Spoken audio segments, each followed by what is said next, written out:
reaction mo doon?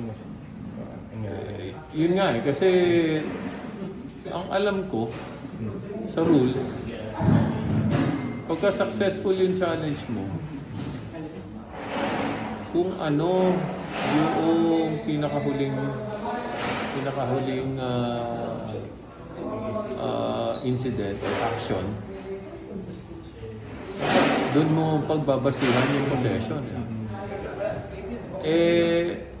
Ang consequence nun, naging loose ball, nakuha namin yung bola, tapos pinajumble nila. Sa tingin ko maling-mali yung interpretation. It should have been our ball kasi kami ang maargabyado. Actually, it could have been a fast break eh. Pwede namin i-fast break yun eh kasi turnover eh. Tinanggalan pa kami ng fast break. So, I don't know if they'll review that or ano yun. Pero tingin ko mali. Medyo naging